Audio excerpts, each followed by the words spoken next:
누가복음 4장 14절에서 6장 49절까지는 예수님의 제1차 갈릴리 사역을 기록하고 있습니다.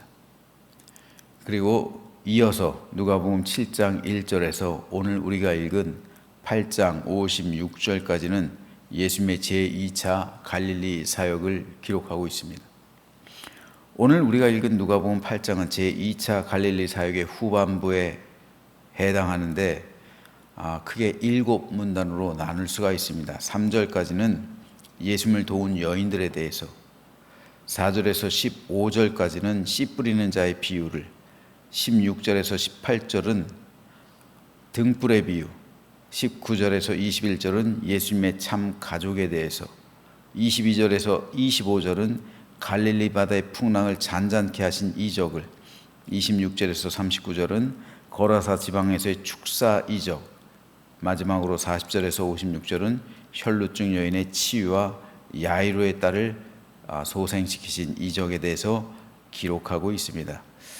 오늘은 이 가운데서 예수님을 도운 여인들, 즉 1절에서 3절 말씀에 대해서 잠시 살펴보겠습니다.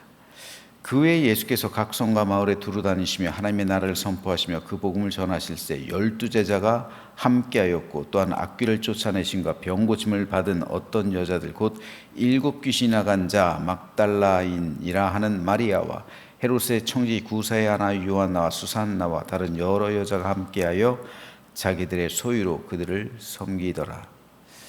여기서 누가는 예수님의 공동체에 두 부류가 있었음을 말해주고 있습니다. 첫째는 주님께서 12사도로 선발하신 12제자들, 그리고 둘째는 예수님께 고침받은 여인들입니다. 그런데 오늘 본문에서 누가는 12제자에 대해서는 단순하게 예수님과 함께 하였다라고 기록하는 반면에 여인들에 대해서는 자기들의 소유로 예수님과 제자들을 섬겼다라고 기록합니다. 이 기록에 의하면 주님의 초기 공동체에 있어서 남성들의 역할보다는 여성들의 역할이 도드라지고 있음을 볼 수가 있습니다. 3년이라는 기간 동안 남성들은 대부분 예수님의 말씀을 듣고, 그리고 예수님과 함께해서 축사 사역, 그리고 여러 가지 이적, 그 현장에서 물론 여인들도 함께 있었죠. 근데 남성들은 하는 일은 그냥 예수님의 가르침을 듣고 배우는 것, 그리고 예수님께서 전도하러 나가라 하셨을 때 나갔던 것. 그러니까 주님의 가르침을 흡수하는데 대부분의 시간을 다 썼어요. 제자니까요. 예수님에게서 가르침을 듣고, 그리고 배우고, 그리고 주님과 함께 동고동락했던 것이 12제자들이었습니다. 이에 비해 여인들은 자기들의 소유로 그러한 제자들과 예수님을 섬겼어요. 3년이라는 시간 동안 제자들은 예수님의 말씀을 배우는 데 집중했고, 여성들은 그런 주님의 공동체의 살림을 도맡아서 주님과 제자들에게 먹을 것을 제공하고 불편함 없도록 돕고 섬기고 헌신하는 일에 최선을 다했던 겁니다. 그런데 이 여인들에게 예수님께서 재정을 주신 게 아니에요.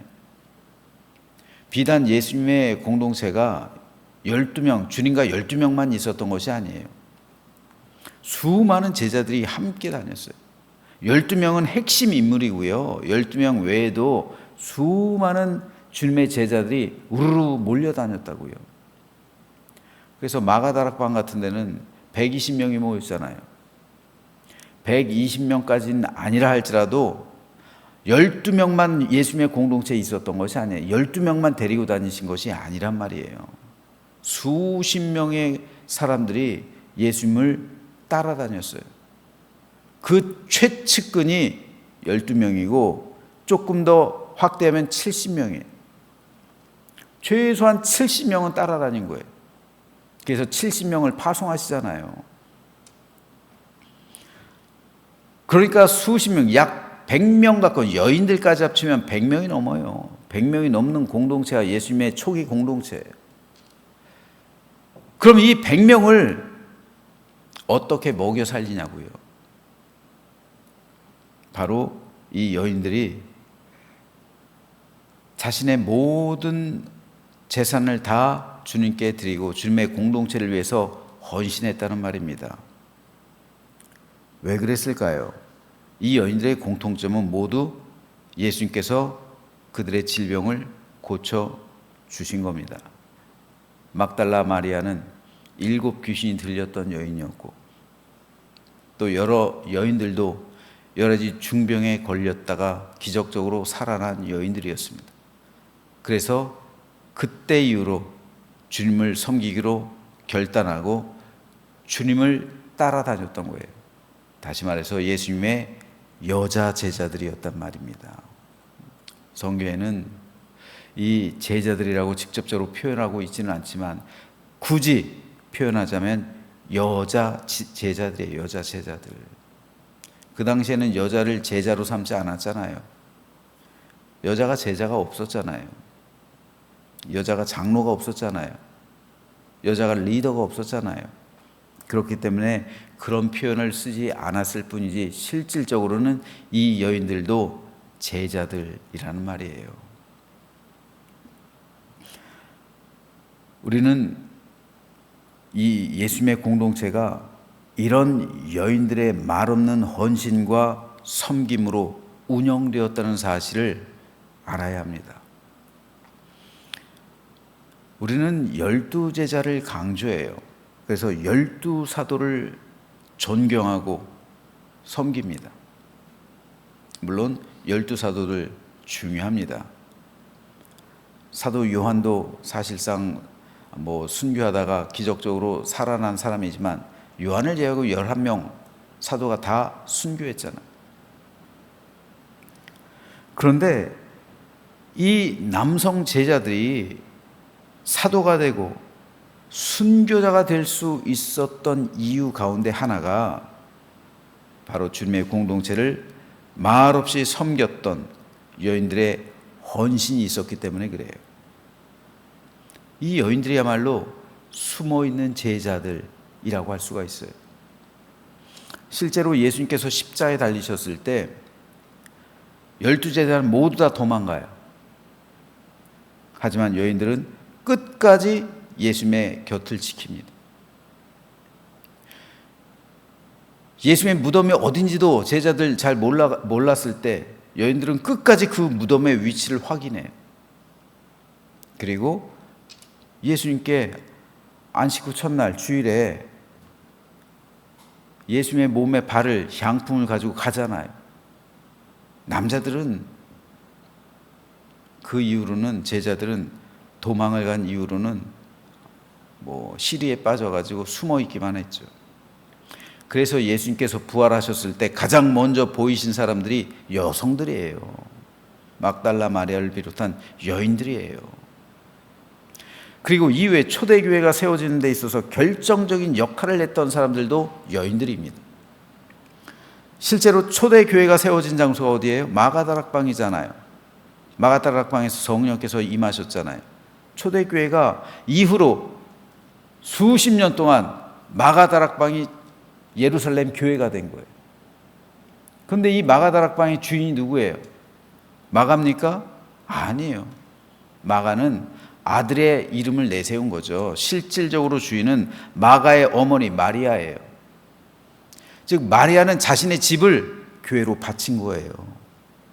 예루살렘 교회로 드린 거예요. 자신의 집을. 흔히 마가다락방이라고 부르지만 실상은 마가의 어머니 마리아의 집입니다. 그 집을 마리아는 초대교회로 바친 거예요. 이후에 루디아가 그랬고요. 빌립보 교회 세운 곳이 바로 루디아의 집. 그리고 브리스길라가 그랬어요. 그래서 초대교회는 여성들이 지도자가 되는 경우가 많았습니다. 그래서 남성들의 믿음을 여성들이 북돋아주고 도와주고 이끌어주고 있는 경우가 상당히 많았어요.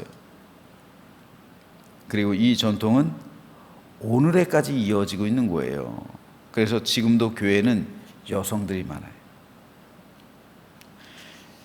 믿음이 좋은 남성들보다 믿음이 좋은 여자 제자들이 지금도 교회에 더 많다는 거예요.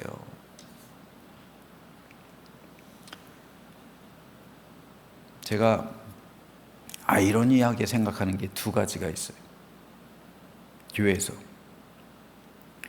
첫째는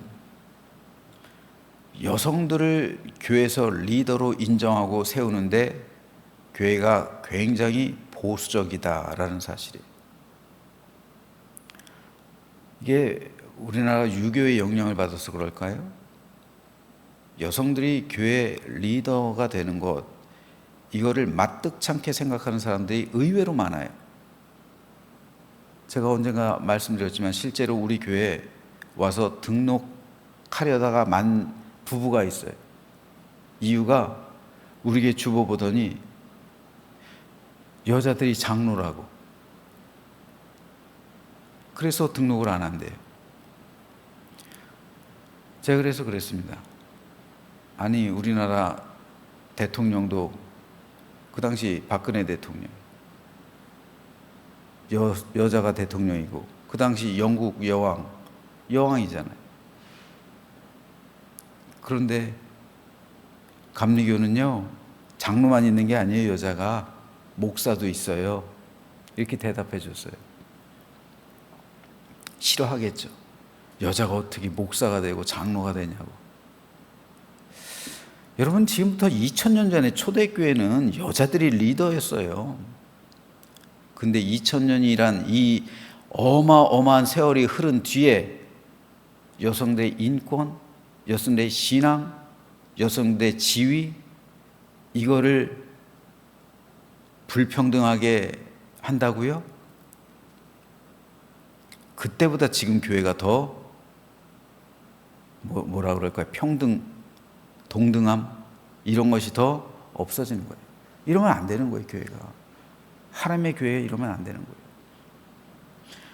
주님께서는 여자 제자들을 이렇게 소중하게 생각하시고 그 전통이 초대교회에서 이어지고 브리스길라 같은 사람 여자 리더잖아요. 심지어 하르낙이라는 역사학자는 히브리서를 브리스길라가 썼다라고 주장하기도 해요.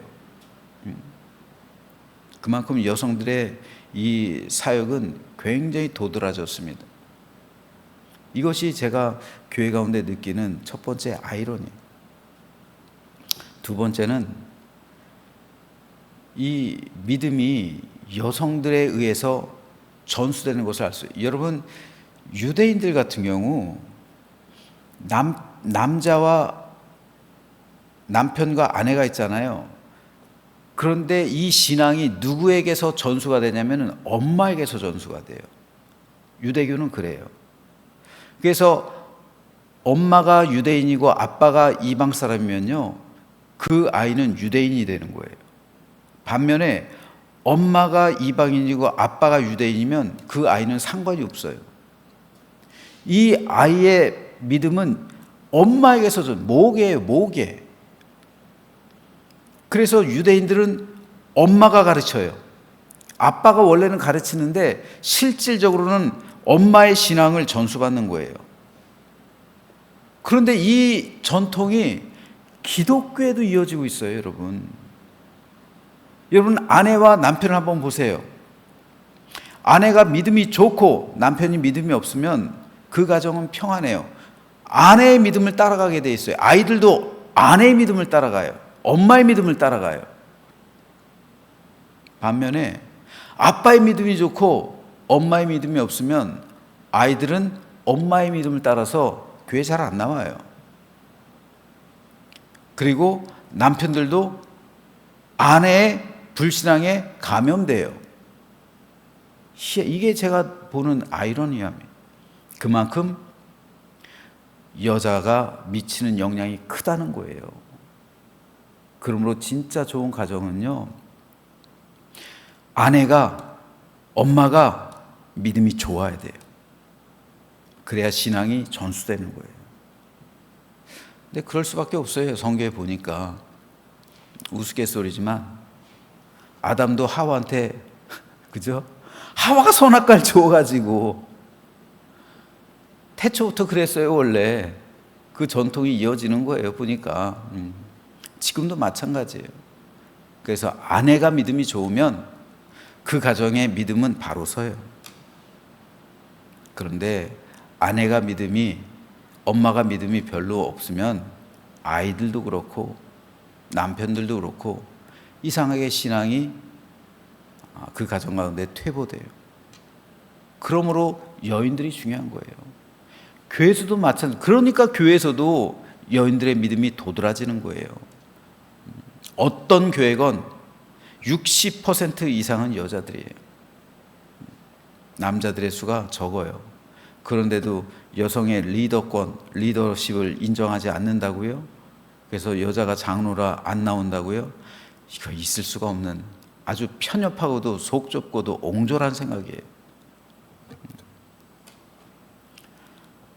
그러므로 저는 오늘 본문에서 여인들이 자신들의 소유로 주님의 공동체를 섬기며 헌신했던 것처럼 우리 교회 안에 있는 모든 엄마들 그리고 아내들도 이렇게 가정을 섬기고 하나님의 교회에 헌신되기를 주님의 이름으로 축복합니다. 그러므로 진짜 좋은 행복한 가정은 좋은 믿음의 며느리가 들어가는 곳이에요. 그 며느리가 그 가정을 살릴지 어떻게 알아요?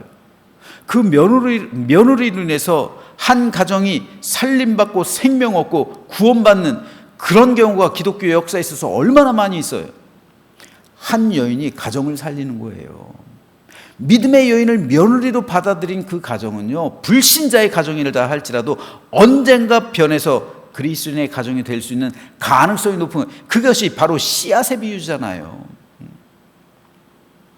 그러면 여러분, 며느리 고를 때 가장 먼저 보셔야 될 건요, 다른 사회적인 조건이 아니에요. 가정적인 어떤 배경이 아닙니다. 믿음이에요. 믿음의 여인을 며느리로 받아들이는 그 가정은 진짜 복 있는 가정이에요. 다른 모든 것보다 믿음을 보십시오. 특별히 며느리 같은 경우는.